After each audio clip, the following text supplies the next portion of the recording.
Hi, everybody. Thank you for attending this panel. We will get started very soon. This is the last day. I know it is not easy for people to hand on to attend this panel. So we really appreciate that.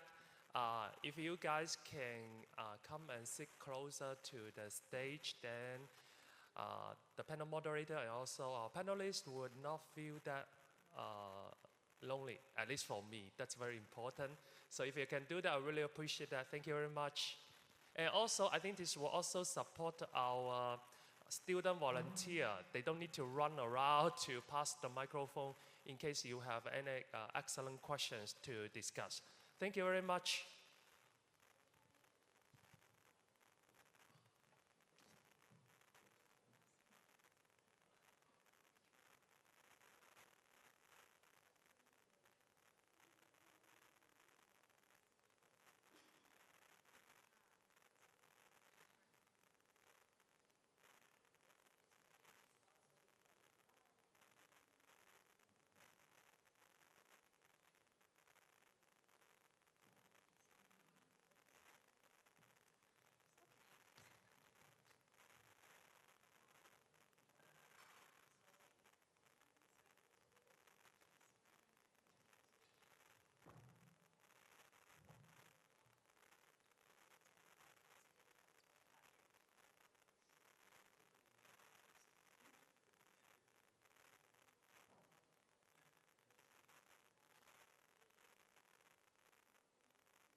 All right, thank you, everyone. I think we're going to get started now.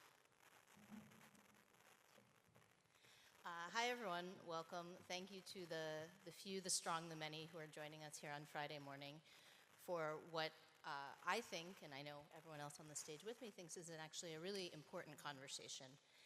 And it's a conversation about the roles of different societies in an age of AI that is sort of sometimes like a big behemoth that takes over everything. And we have representatives from different societies that are not part of the Festival of Learning here to bring some additional perspectives to the ones we've heard already this week. So I'm very pleased to have my colleagues joining me, and I think we're going to dive right into it.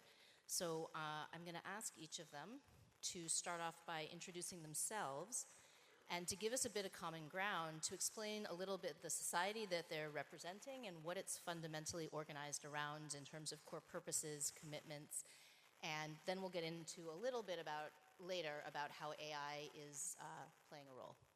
Olga, you want to start? I can start, yeah. Thank you for having me here. I'm Olga Viberg. I'm associate professor at KTH Royal Institute of Technology in Sweden. I'm currently serving as a president for the European Association of Technology Enhanced Learning, just taken over from Markus Specht, so I will be there for another 4 years. I do also serve as the editor-in-chief for the Journal of Learning Analytics, so I have been cross society for some time, but I decided to commit myself to the European Association of Technology Enhanced Learning. That has two main events. It's European Conference Technology Enhanced Learning that takes place every September, every year. And also we have also commitment to educate PhD students. So we have summer school each year where we have at least 70 to 90 participants studying from each other, learning from each other, organizing workshops and having fun. So basically the community is around, it started not from the technology, it started from learning. So how we use technology as a tool to enhance learning in different contexts. And we are talking about education, also professional learning settings. So I think the core maybe difference from the other communities, we always care about the learning itself rather than we started like learning skills. The ACM community, we are more looking at different types of tools, different types of technology that can enhance and support teachers, students, and administrators in different learning contexts. So we have a mission of not only promoting research, but also promoting education, technology enhanced learning across European countries, but also we have recently quite increase in submissions and participation from the outside the Europe context. So welcome to join us, those of you who haven't been there. Thank you. Okay, I guess it's my turn. Hi, everybody. My name is Guanliang Chen. I'm a senior lecturer at Monash University. I'm representing the Society of Learning Analytics and Knowledge. I am the vice president of that research community, at least for another year, depending on my service quality, to see whether people still will like me and vote for me. I'm so happy to give you, before I talk about what my, SOLA, Society of Learning Analytics and Knowledge, is about, I would like to give a bit more about, tell you a bit more about my research. I got into the field of learning analytics since the start of my PhD studies back in 2015. My PhD project was like larger scale learning analytics, particularly focusing on in the setting of massive open online courses. But nowadays, I work at Monash University. I still do a lot of learning analytics, and then I particularly focus on assessment and feedback. Particularly how to make use of developing and applying cutting-edge, trustworthy, responsible AI technologies to support assessment and feedback at scale. So by saying that you got the keyword AI, so you probably can tell that I also heavily involved in the AIED community, because so even though I am representing SOLA mostly today, but I also position myself as an AIED researcher. That's also why I got invited to co-organize the AIED conference this year. Okay, back to SOLA. Sorry, I'm not representing the AIED. So SOLA, I would say what distinguishes us from the other society, or just say one key importance to note is I would say learning analytics is all about understanding and support learning from the perspective of just say by making use of learner data. So I would say, of course, maybe different people have different opinions, but based on my personal opinion, technology is always there, but not in the central, not the key, the most important factor in our society. We care about students, care about our teachers, care about our educational stakeholders. We try to make use of the data to extract meaningful insights to inform educational stakeholders to make better decisions. That's what we have been doing over the past 15 years. And one last bit is like regarding the AI presence in the learning analytics community. I'm pretty sure the other panelists would agree. Somehow everybody is doing AI. That's also why we need to organize this panel to discuss this topic. Similar to, I mean, that's sort of the similar things that are taking place in the learning analytics community. Now, lots of people, they can easily say that, oh, I know how to build a chatbot. I know how to build a tutor. I can deploy a tutor in my class to support students. So I would say the particular opportunity brought by this AI technology advance is it enables our field, our community to actually collect unprecedented amount of data to understand how humans can talk to this chatbot, understand their thinking, their learning process from this dialogic process. I think this is particularly important. So, yeah, that's me. Thank you, Guanliang, for a nice introduction of yourself and also Learning Analytics Society.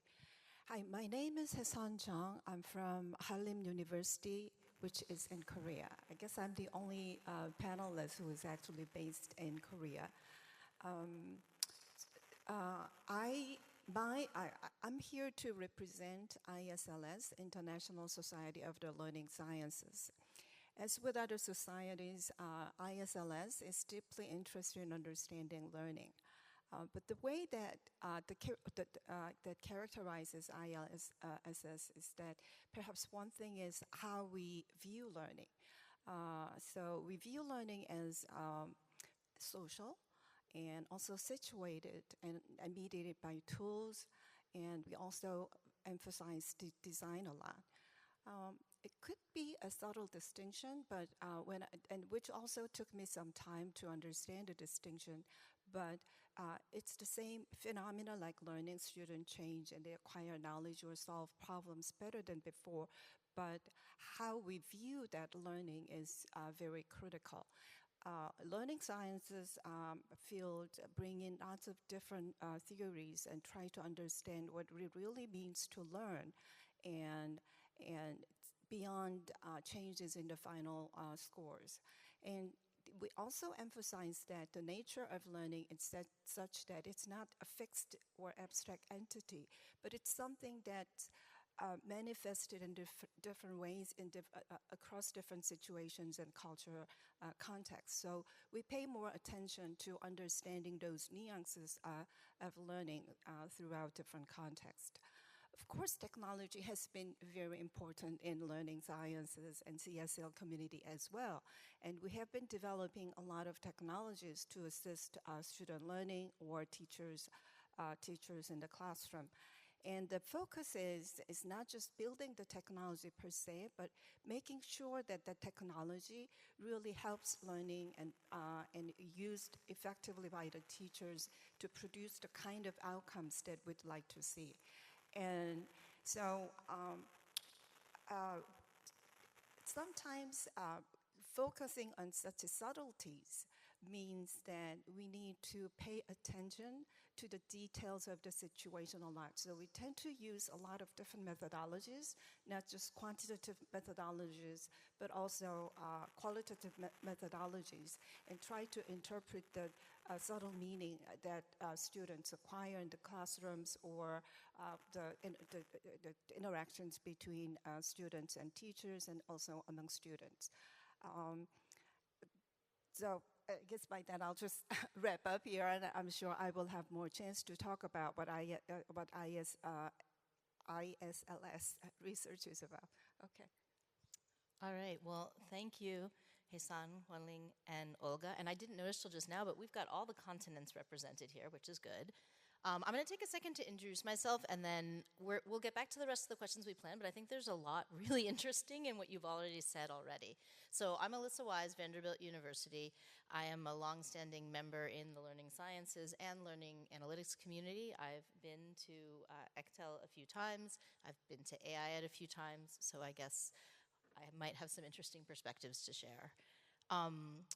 One place I want to start, and I appreciate, Heisawn, you really changed it at the end, so there's an asterisk behind my comment, was that, you know, the first differentiation is, well, really, we're the ones who care about the learning. And I'm pretty sure that every society would probably actually say that. And so, you know, we care about the learning and the data, but, you know, with technology and AI, I'm not sure that the data is less important everywhere else. And so I think that notion of how we would distinguish ourselves, I think saying, well, you know, it's learning first is probably not enough anymore. And so I want to follow up on your comments, Heisawn, because I think you characterize very well in the learning sciences, learning means a certain thing and has a lot of entailments, and that turns into a lot of things, how we pursue it, the kinds of tools we build, how we study their use, what we expect as valued outcomes.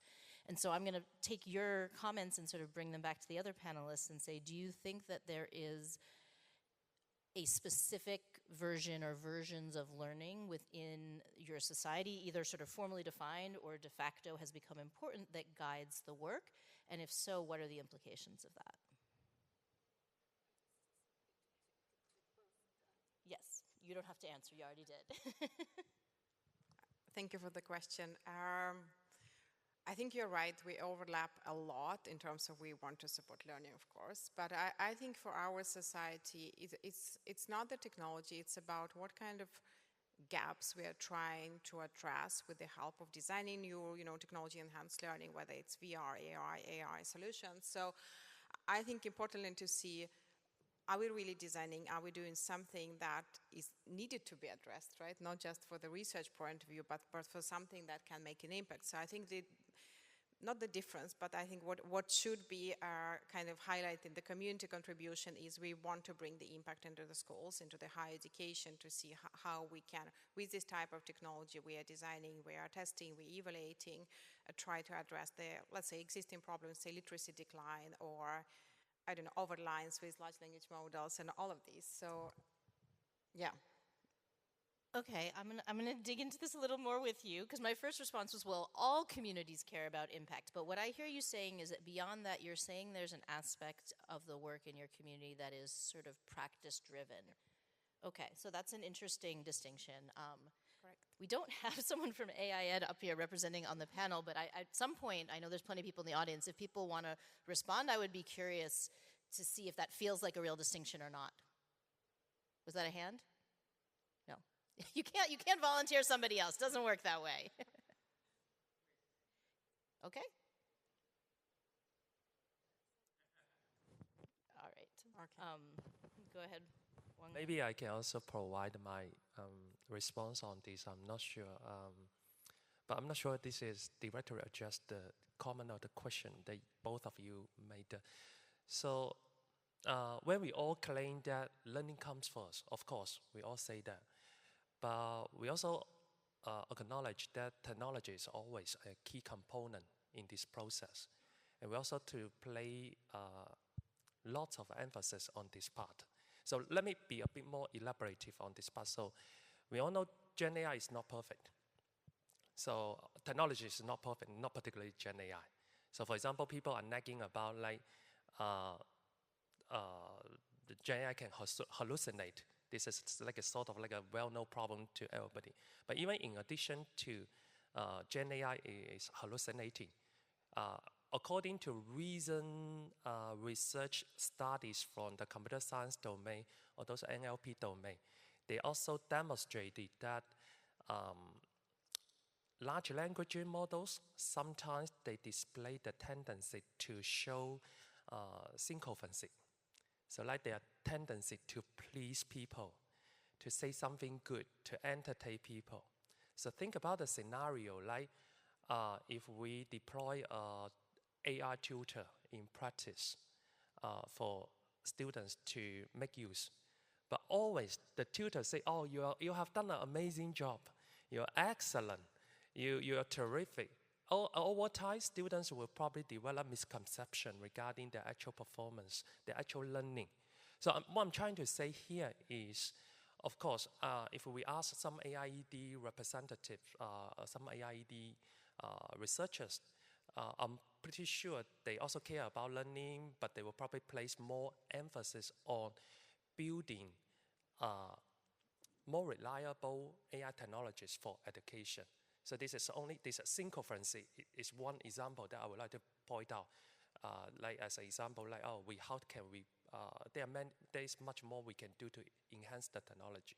So anyway, to wrap up, I'm trying to say is at least for to me, AIED community, AIED researchers, they probably spend more time, more efforts in building technologies. Of course, they care about learning, but for solar, we always place more emphasis on, okay, what kind of data can we collect?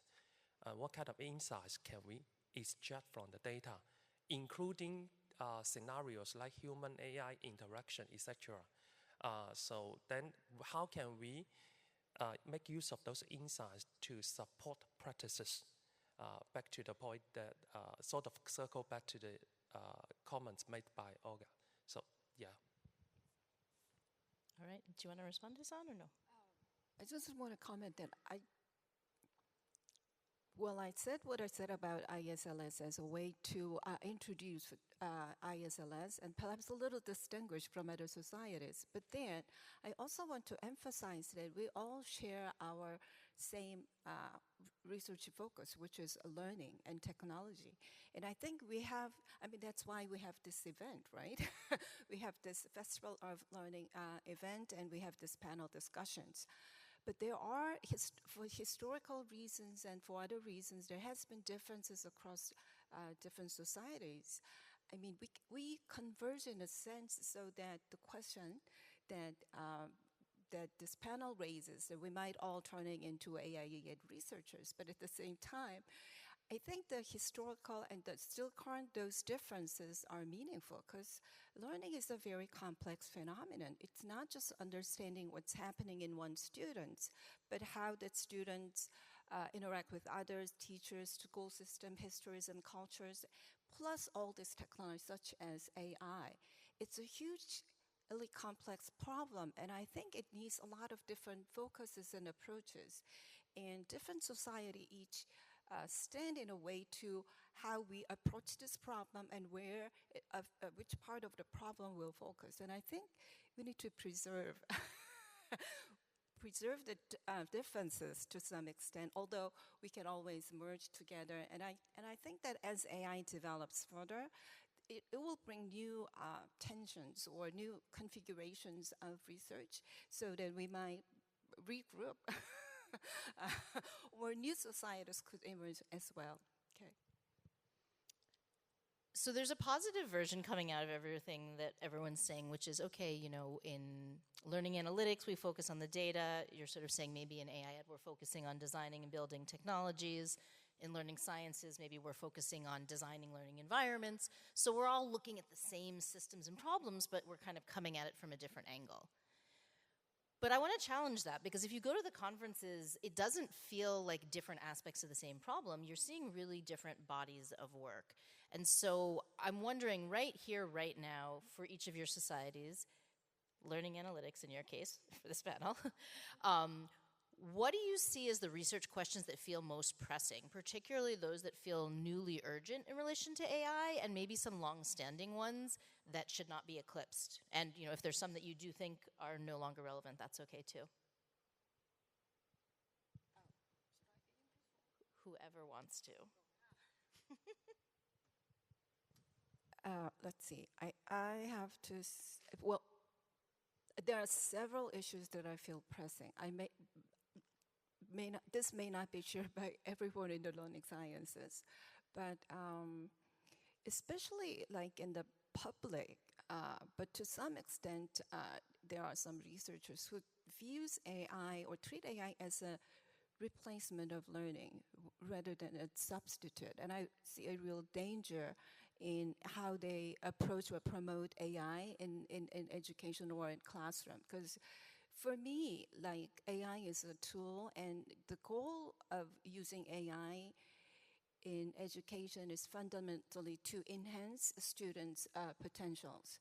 And often that enhancement comes with their direct engagement with the learning materials and sometimes painful painful processes. And people are really eager to get rid of all those meaningful moments from students just because it's time consuming or because the student requested it for various reasons. So I think that's a real danger out there. And because of that danger, I think it's very important that the current model of teaching and assessment, I feel like it's no longer working. It needs a lot of revision and modification so that, for example, like one of the traditional assignment is writing. I still love writing, and I think it's the best way to cultivate thinking. But the way that in the past, if you give students some writing assignment in the process of writing an essay or report, they gather information, they synthesize, summarize, and they examine the connections between arguments. And that's a very rich opportunity for them to engage in a lot of thinking and reasoning activities. Now that AI does all of that, and they are deprived of that learning opportunities. And so we need to redesign this writing or the assignment so that we still preserve those activities. And so I think one of the also huge challenges for us is redesign our learning and assessment activities so that we preserve those meaningful opportunities, to give meaningful opportunities to students so that they can grow really instead of just asking AI some questions. other items, but I think I will link to other panelists, so they will have a chance to say. Yeah, I can take maybe. I'm thinking that for our society, but maybe not only for our society, the increasing question and increasing importance becomes the focus on learner and teacher agency in all these, distributed learning environments where AI is going to stay. We obviously see a different type of technology that rapidly entered the classroom, rapidly entered the everyday life of not only, the students, but also teachers and faculty. So we did some exploration around how faculty uses the technology. They're not using less than students, they're using it similarly. So we need to really find out, I think, the questions about how we can preserve human agency, human learning, human reasoning, human writing with these types of technologies. So in that way, I think our role will be as a ERL researchers is to try to understand how we can design, how we can evaluate the tools we are working with to help actually human flourishing and human reasoning in all these situations, because I think it's going a bit too fast now. And I think we're trying to do many things, but also I think the teacher role becomes even more important now than before. I think teachers have really big role in the classroom, to support activities, to support learning process that technology is not capable to do. And also I think another important issue is the preserving European values, different types of educational values and communities, because the technology we're having now, it's a bit disruptive, I think, in a ways that it can disrupt how we perceive knowledge, how we evaluate things. So I think this is very important to see how we can design technology that preserve culture and education values in the ecosystem that we are working in. Thank you. Okay, my turn. So I basically agree with what Heisawn also Olga said. So I think they have covered most of the points. So obviously, in AI saturated world for the learning analytics community, we don't want to simply address questions like, how AI power learning analytics can support human learn better. Not that kind of question. It's like, I think a more important question is how can we support learners continue to learn better in an AI saturated world over time. So that means this is actually related to Heisawn's point. So now AI can do many things on behalf of human. Those human students can delegate lots of cognitive tasks to AI. So, for example, summarizing a document or synthesizing the information across several documents. So, of course, I'm not saying cognitive offloading is definitely a bad thing. Sometimes it can be a good thing. But what shouldn't be delegated to AI? What human students should preserve? I think there have been tons of studies. They also investigated this problem. But most of them, in my personal understanding, not like longitudinal studies. So, can we deploy a chatbot across the whole semester, across several months, several years, and then observe how, or better understand and collect the data using learning analytics methods to understand the long-term impact on student learning? So, and then maybe by doing this, we will be able to shed a light on, okay, in the AI-rich world, what skills should teachers teach to pass to the students? And also this circles back to the assessment point that Heisawn mentioned, like how to do assessment. We cannot rely on the final written product anymore. I really think so. So because we cannot distinguish whether the text is AI written or human written. As earlier back in probably 2023 or 2024, my PhD students, they try to tackle this problem, like distinguish AI generated text from human written text. And we try so hard that it turned out it's almost like we can only achieve like the detection accuracy, like 50% or 60%. So it's definitely not enough. So I think this, if we can conduct more longitudinal studies to understand the longer-term impact of AI on human skill development, I think this will definitely shed more light on how should we proceed, not only as a researcher, as practitioner, as also edtech developers, etc. So yeah. All right. So now for something a little different. I'm going to sort of summarize some of what I'm hearing coming out as differences and a couple other thoughts I have on that topic sort of from being here throughout the week. And then this is a heads up. We wanted to not leave all the audience questions for the end. So after I finish this comment, we're going to open it up for a first round of questions. Then we'll come back and do some more of the things that we had planned, and then we'll come back to you all afterwards. I think this is very tricky for a whole bunch of reasons, and one is that when we use words, we're not always meaning the same thing. So what I started to hear coming out, I think a little bit across from Olga and Heisawn, was a little bit about sort of meeting the world where it's at. So, you know, traditionally, a lot of work in AIED has been about building systems to make a positive impact on the world, and I hear something that's a little different saying, oh, well, we want to understand, you know, AI is already there, what's happening, how can we shape it, how can we create teacher and teaching and student and learner and learning systems around it to sort of ward off the bad effects and take advantage of the good ones. And that connects a little bit with the problems of practice things that Olga was mentioning. On the other hand, I did see papers about that here this week as well. So I do think there's a little bit of a convergence issue. Another thing is, you know, Guanliang, you were talking about, well, the focus in learning analytics is on the data. But I think if we go too far down that road, it almost sounded with the longitudinal studies and using learning analytics to study how AI is operating, then learning analytics becomes just a method, which isn't maybe a society. So I worry about that being the only way to distinguish ourselves as learning analytics, if that's the hat I have on right now. One thing that has distinguished learning analytics from my perspective for a while is that human in the loop, right? We're doing all this stuff with data and we're feeding it back to a human. But I saw that here this week too. In Vincent's keynote, we saw some work by Ken Holstein with Lumino where there's all this data and it's being shown via AR to a teacher. So human in the loop is happening other places too. So maybe there's sort of tendencies, but I do think that we are seeing some convergence and overlap.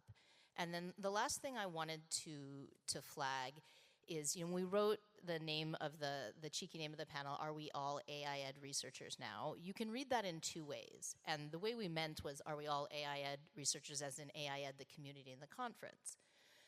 So capital AIED.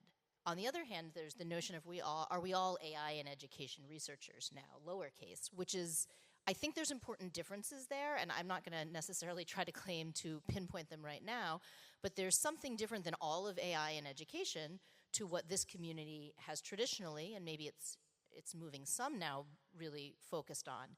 And I think the same thing is true with the learning sciences. So one thing that I heard a lot this week, like very much again and again, was strong references to the importance of all work here being grounded in learning science. Not always learning sciences, but learning science. But I think that was a very lowercase ls, because the version and the vision of learning science is that I have seen in display in the work here, I would say is part of it, but it's not the whole of it, and certainly not many of the pieces of it that Heisawn was talking about. And so I think that notion of learning sciences, uppercase versus lowercase and AIED in the same are important things to think about, because it's very easy to lose those distinctions. And so in some ways, maybe we're all doing work that involves AI in some ways, but what we see AI is good for, is it about tutoring systems? Is it about teacher agency? Is it about inquiry learning?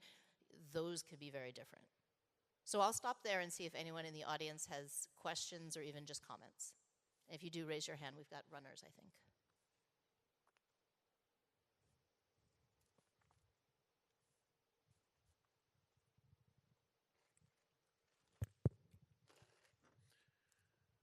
Good morning, Vincent Leven, Carnegie Mellon.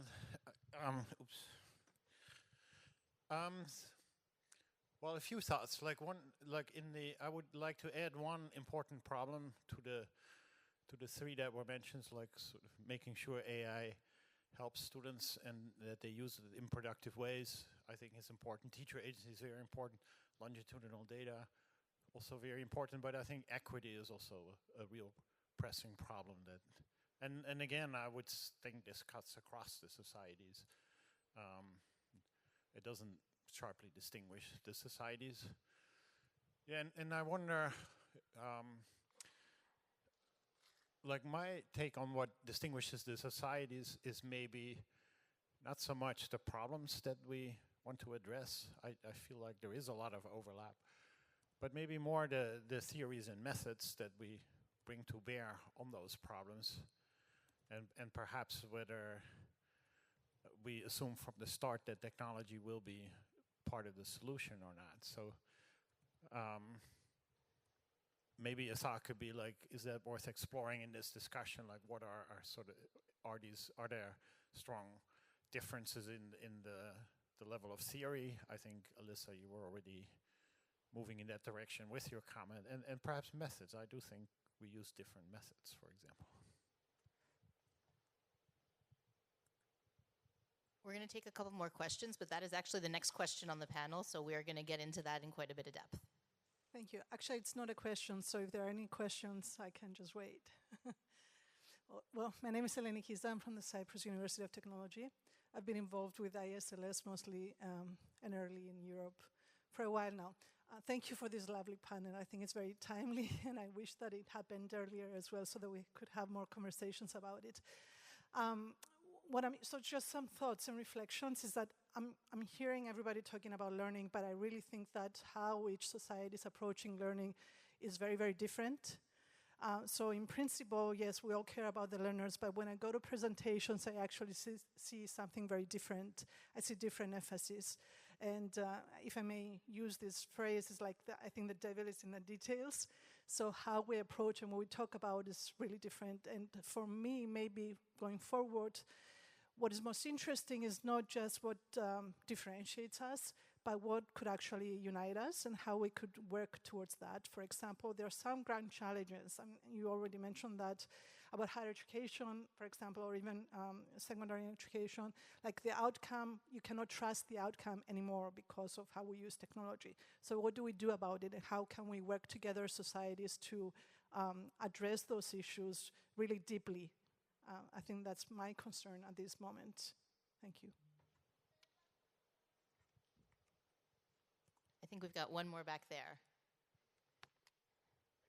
And you also asked a question that's on our list, so we're going to get to it, I promise. Hi, just a comment. I'm Chad Lane from the University of Illinois. And Heisawn, it's great to see you again. We were at LRDC together for a while, way back.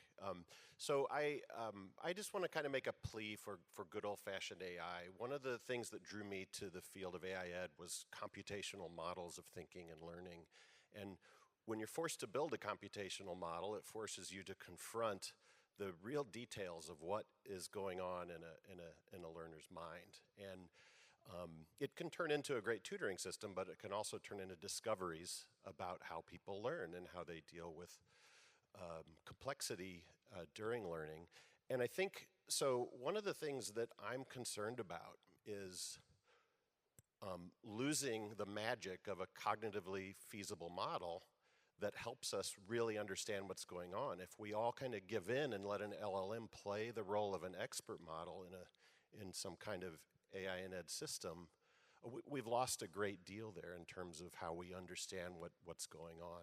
And so I think that threat, it's a quiet one, but I feel like as the AI ed society, we should cling to that desire to really model learning in ways that we can understand, that we can explain, that we can link. I think that's a critical bridge to the learning sciences, those computational models. That's kind of almost a shared language in a lot of ways.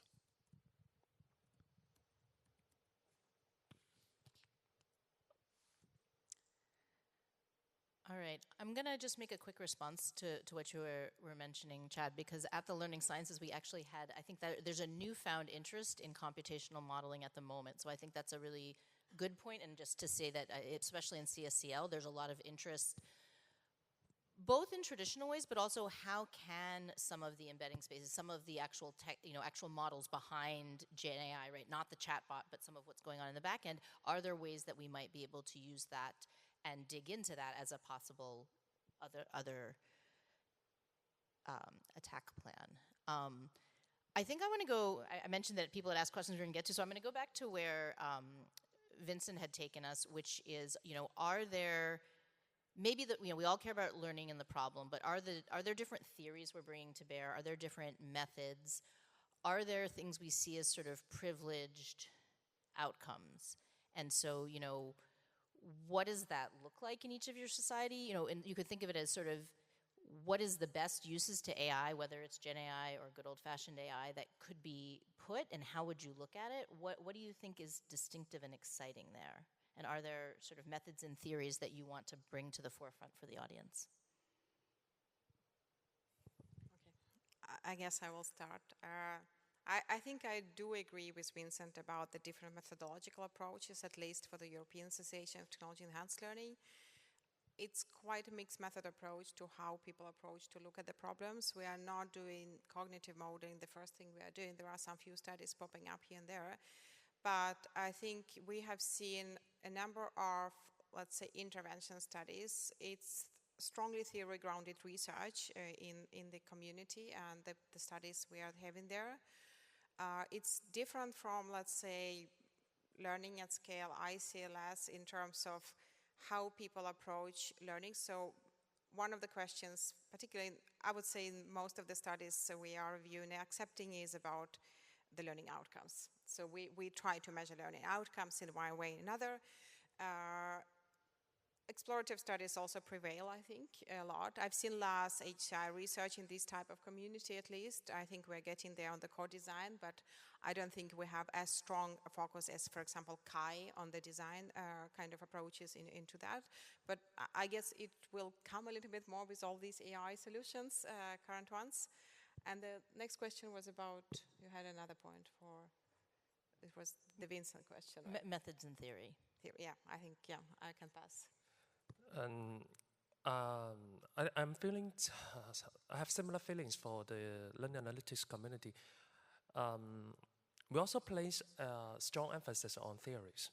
So, well, maybe based on Alyssa's expression, I can tell she can't see my face. disagrees. It was a look of dubious. But okay, Alyssa, let me give you one quick thing. I'm not sure whether you know about this, but basically last year when we had the luck in Bergen, so the learning analytics people, they tried to redefine the definition of learning analytics.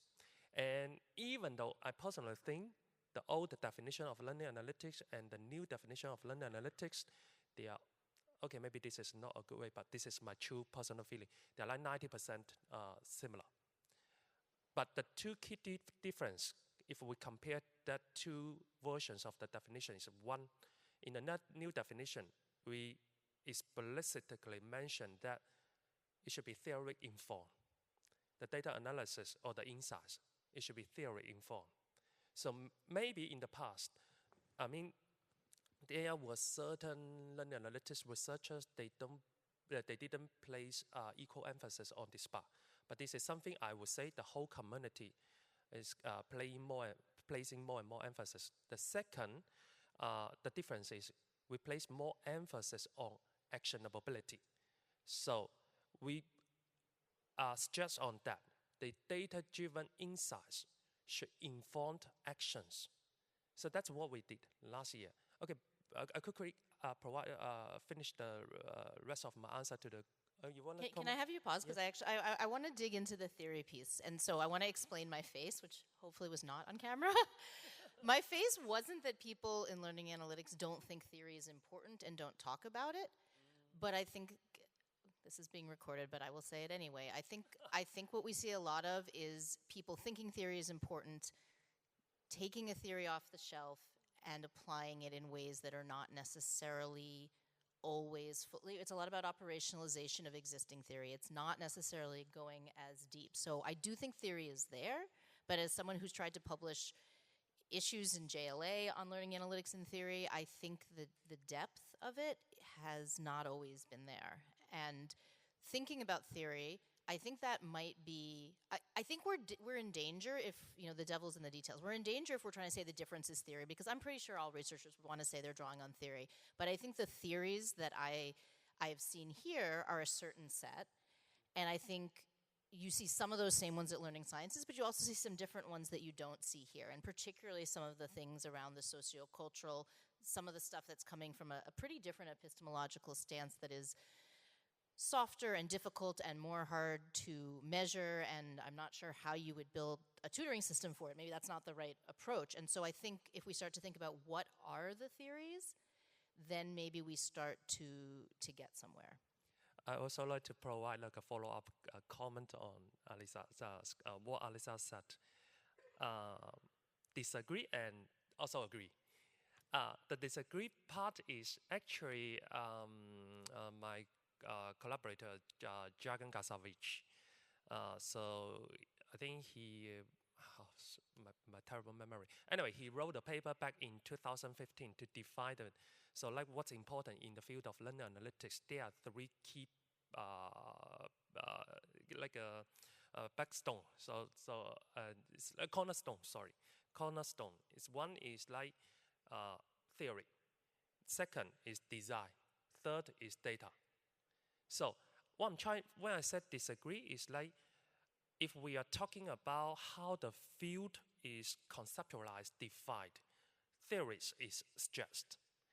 But I also agree, the part that I agree with Alyssa is probably over the past 15 years of development in the field of learning analytics, there might be, of course, Alyssa is more experienced than me, so probably she can comment more on this. Like, maybe there might be many more researchers than I expected, than I know that, who don't play equal emphasis on theory. This is like the implementation part.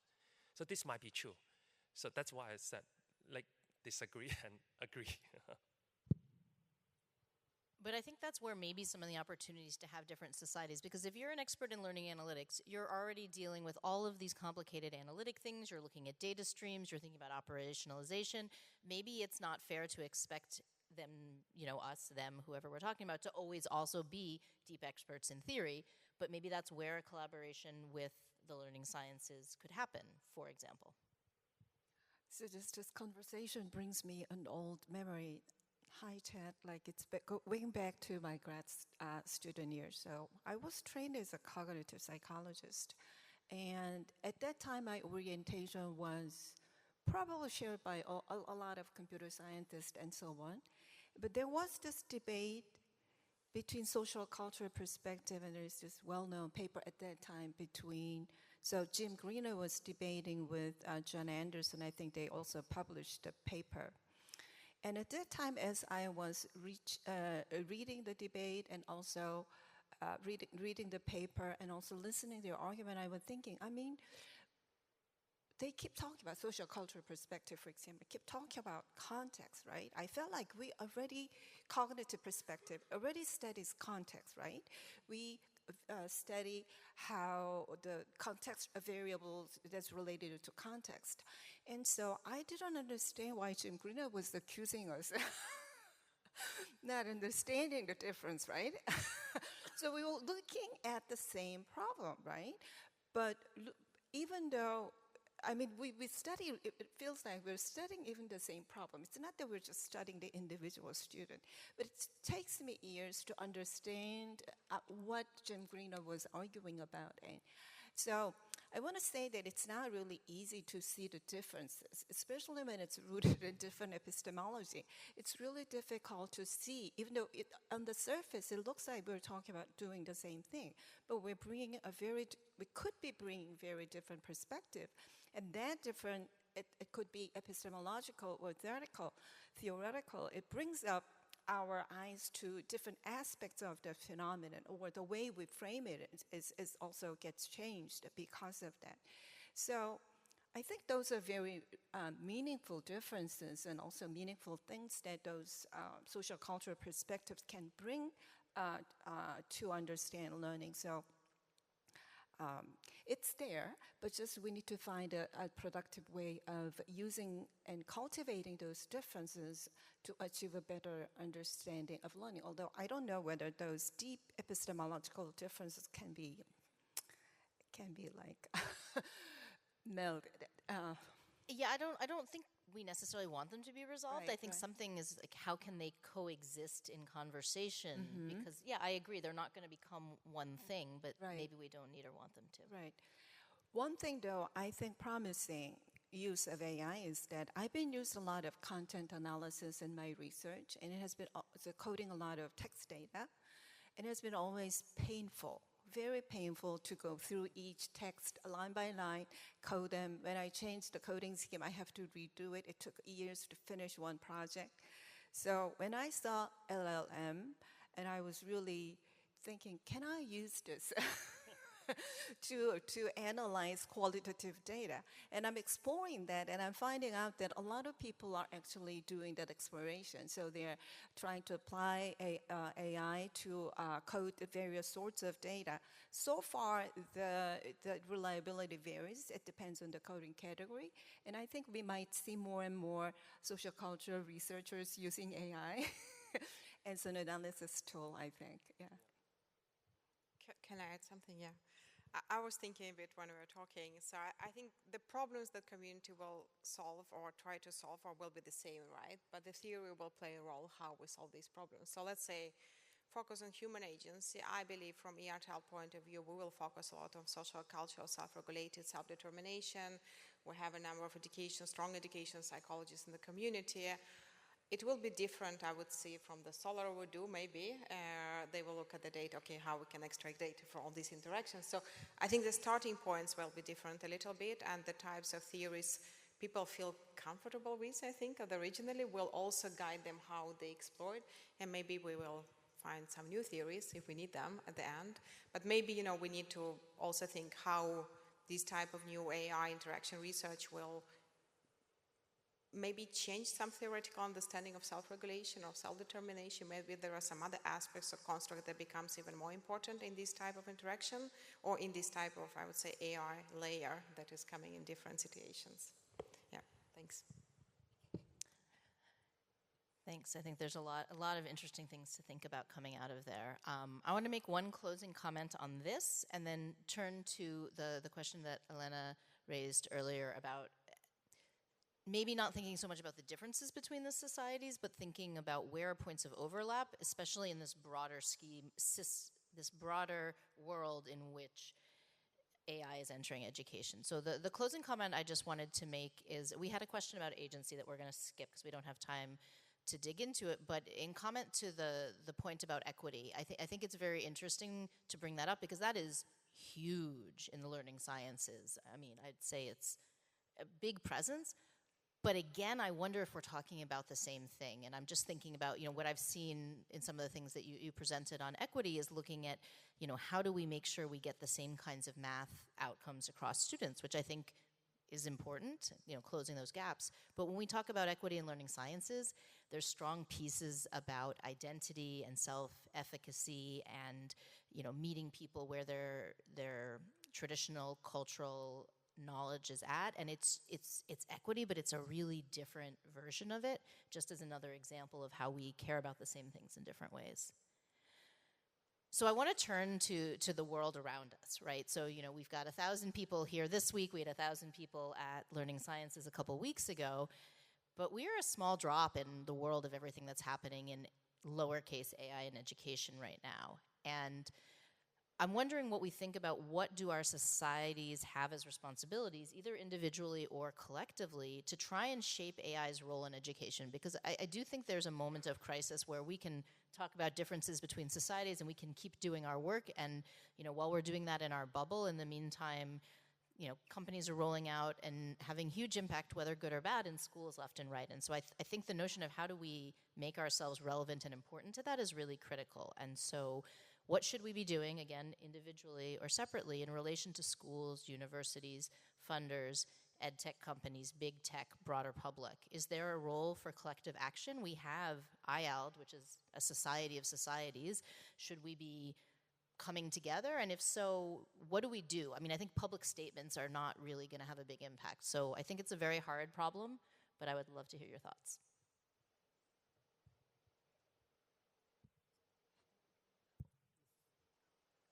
Okay, I can go first. That's a great question. Thanks, Alyssa. So, for the first question, so what responsibilities does Solar has in shaping AI's role in education? I would still say that because we mostly try to understand and support learning from the data perspective. So I would say, of course, now AI is everywhere.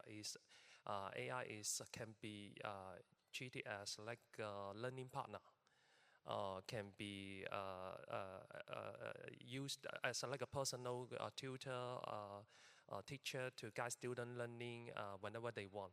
So this will enable us to collect the data that have never been seen before. So we need to also collect and analyze that kind of data to better understand student learning behavior in this new context. So that's, I would say this is something we still need to do for Solar. Second, actually I have more thoughts for the second question. So how can we, or what should we be doing in relation to schools, teachers, or government departments, etc.? So I would say we probably need to take more prompt actions to engage them. Let me give one quick example. So, you know, several months ago, I visited a Chinese startup edtech company. What surprised me is actually the educational researchers, my collaborators, they work closely with the developers in that edtech company, and that at the staff, the educational scientists in that company, they actually live in the school dormitory. The purpose of that is they want to maintain close connections with the teachers as well as the students, and then they can have like frequent meetings with the teachers and the students to ensure their edtech product is literally like usable to them. And actually that edtech company is quite successful nowadays because they successfully managed to build up the partnership with over 100 primary and secondary schools in a province in China and reaching over maybe 1 or 2 million students. So what I'm trying to say is we probably need to think to reach out to more relevant educational stakeholders to facilitate the communication. In fact, this is also what this panel is about. As you guys probably can tell, Alyssa has visibility across multiple educational communities. And Olga is a representative of EdTel, but also I know Olga is also very well known in learning analytics. I'm saying for Jeong, and also I'm focused on both learning analytics and AIED. I'm saying that I really think that the researchers, I mean us, we need to probably have more conversations about topics like this and then promote further collaboration. And then one last question is about this IAALDE.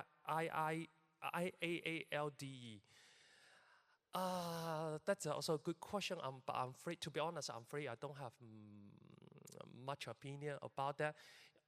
A while ago, I think IAALD, they sent out a survey to different societies, like a survey, lots of survey questions asking about how they position the key mission of each society, how they would expect to promote further collaboration and communication across different societies, etc. I mean, of course, they are doing or we are doing something. If we can develop some agreement and then develop sort of like a key voice to represent several communities, to send out a stronger message to a wider range of audience, that would be great. But I personally think this would take a long time. So that's my answer. Should I? Yeah, I will try not to be too long. I was thinking the core mission will be, I think, for the society is for society to strengthen the responsible uptake of AI technologies or different type of technology enhanced solution, and to help the practitioner is definitely with evaluations in different stages. So we've seen a lot of uptake, we've seen a lot of technology, we've seen a lot of research. We haven't seen a lot of empirical evidence, let's say, especially at scale. So I think we would need to not only involve the stakeholders, co-designers of this tool, which is, I think, essential for the teachers and for the students, let's say all the tutoring staff to, not to replace them, but actually help them what they're doing, but also to help them to evaluate constantly, continuously, and to show the evidence. I think this is super important. And it was something else. Yeah, it was another thing about the responsibility. We talk about equity, we talk about the ethics. We also have a legal aspect of it now. We have a new legislation in Europe called AI Act, which regulates AI system, and it comes to the deployers and the developers. So the designers of the system will get penalties, and some of the things we are doing, let's say in learning analytics or in other like profiling, student facial recognition, multimodal, actually falls under this legal new legislation. So I would like to see how we can preserve humans and human values compiled with the legislation, with AI and GDPR, which is grounded in it, and also actually help to generate evidence that is understandable for stakeholders. Yeah, thank you. So what I would like to add, what Guanliang and Olga already had said is, I think technology always, it's not just technology. Depending on the context or how you use it or how it's implemented, it just can have very different meanings. Around me, I don't know, probably not so much in Europe because Europe always has been very conscious about ethics and all those issues, and maybe also in US, but like around me, I guess, in Eastern Asian context, a lot of focus on building AI-related whatever. And they are really focused on building things, but they don't think about whether it produces meaningful outcome, not to mention whether it's working very well, like user experience aspects.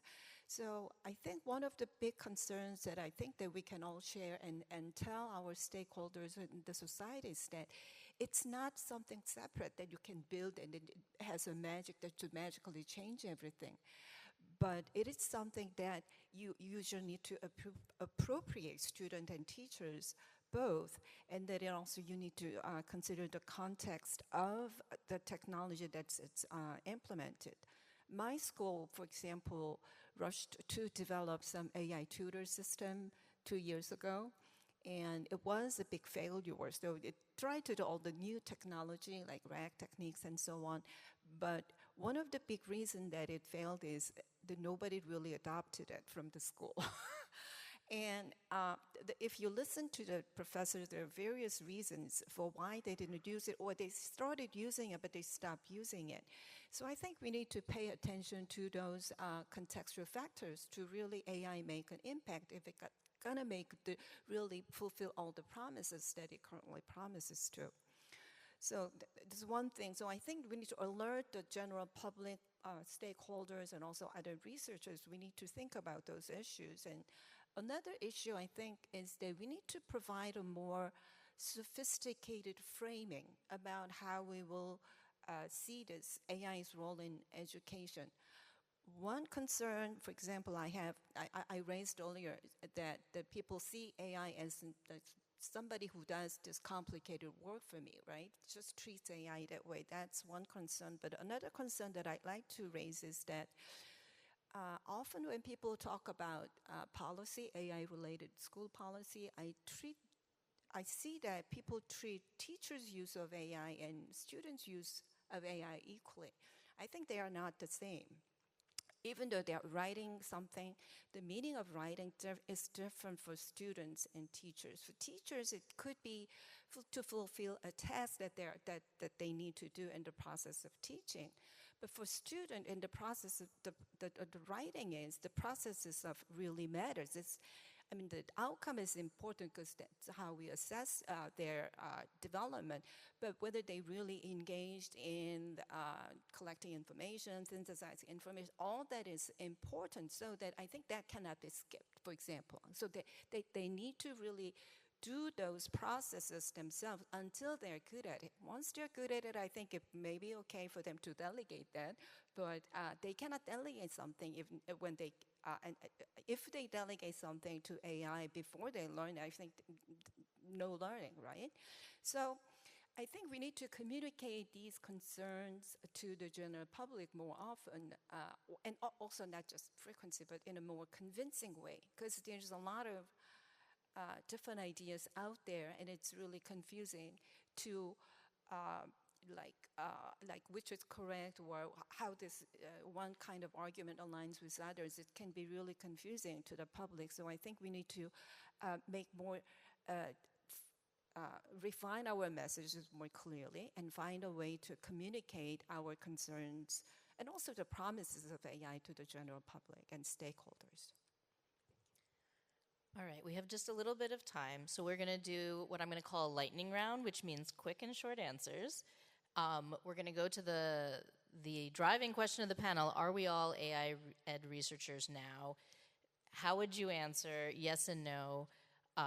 If yes, where do you see the productive overlap? If no, what do you think is most important for the AIED, EDM, and Learning at Scale communities represented here to understand about your own community's relationship to AI? Go first. It will be easy. My answer is yes and no. So when Alyssa shared the question, I thought about it, and immediately it's yes and no, of course.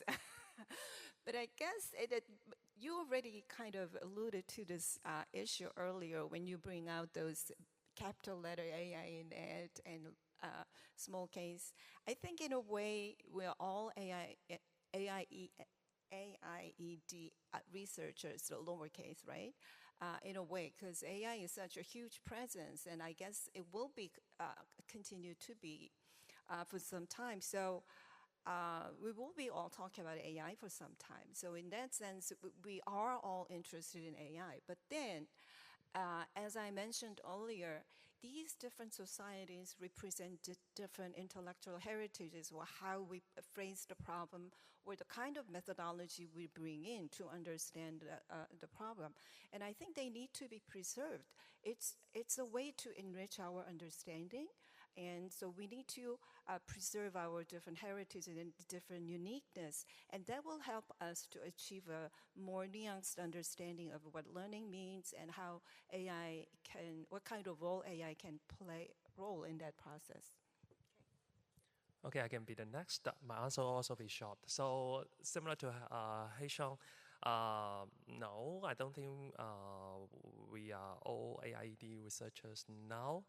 And regarding the aspects of overlap, I think every community, we cannot avoid Gen AI. Gen AI will not go anywhere. But for Solar, for learning analytics, I'm not saying that we don't care about technology, we don't care about AI. Of course we care. We also want to, because AI is part of the learning environment, we want to not only enhance learning, but also enhance the learning environment in which learning takes place.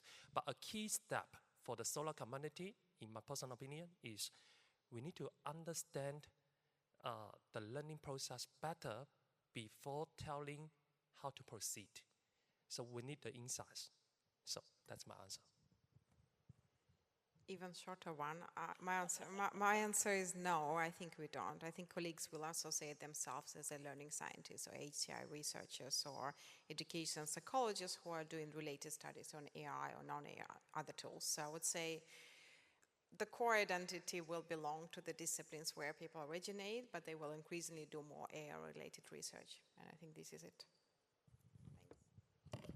Okay, so we're not canceling all the societies. Good to know. Do we have any more questions from the audience?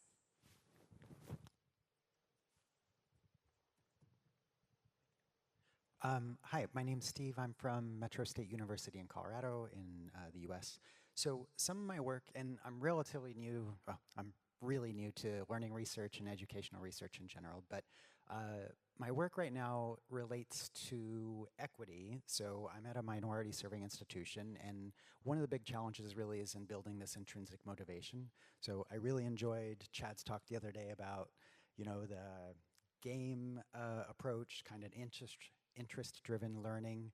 And so my question is about what role does sort of persuasive technologies, kind of these nudges, and I've seen some talks here, but is there a learning research community that this fits in best with? Is it something that you see growing? Because I see this as a bigger issue in the AI saturated world too, as we kind of see a division between people that are sort of boosted by AI and then people that are being left behind because of AI. So do you see kind of persuasive technologies being bigger? Is there a community that it fits in better with? Just curious about that since I'm new to this area. So just to double check that I don't misunderstand the question. The question is about prescriptive technologies, right? Persuasive. Yeah. Persuasive, so kind of nudges. I think Chad's talk with the game worlds, interest-driven learning, that type of stuff. Do you see that? Do you see that growing in your communities, or is there one community that fits in best with? So I think you're talking about a couple of different things lumped together. I think the notion of interest-based learning and game-based learning. You mentioned some things that were talked about here. I think you see a lot of that in the learning sciences, but that is very different than behavioral nudges where you're trying to sort of shape behavior. And you see much more of that in sort of the organizational psych kind of communities that I would see. I don't think we see a lot of that in our world so much. Is that a question back there? Or in front? Here we go.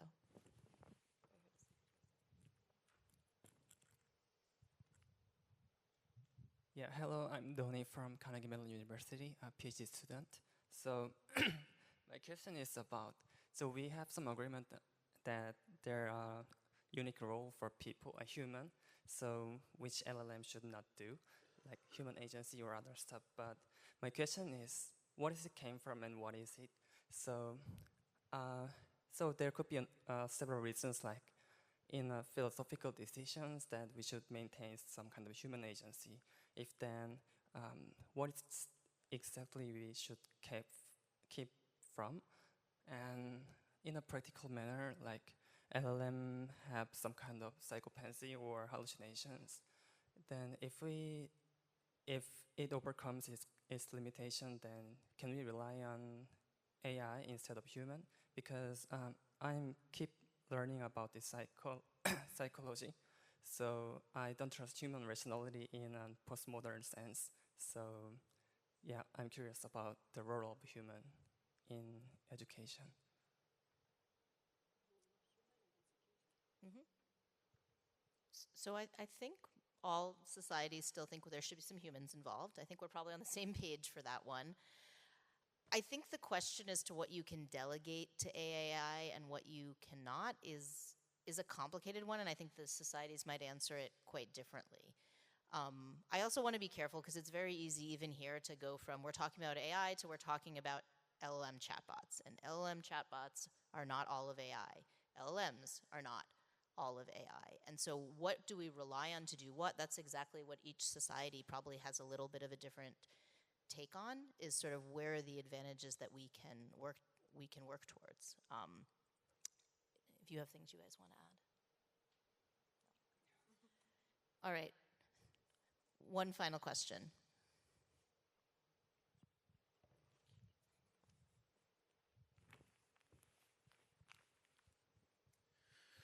So you raised the question, what should the overarching body whose name I never can remember, sorry. AIED do, and in particular to influence educational practice. I made a little list of things that we as researchers could do in order to influence practice. I would include generating public statements with evidence on the topic of the day. I would say we could create practice guides that present new research-proven principles and some advice for how to put them into practice like IES used to do. I thought those were good. That's probably not happening anymore. We could create startups and engage in technology transfer more broadly as a way of scaling our innovations. We could make sure our research focuses on the most pressing practical problems so as to be most maximally society relevant. And we could work to interact with policymakers so their decisions can be informed by research. And maybe the startups is not so much a society thing, although even there, the societies or the overarching body could maybe serve as a conduit or so of experiences exchanged between researchers. Just some thoughts.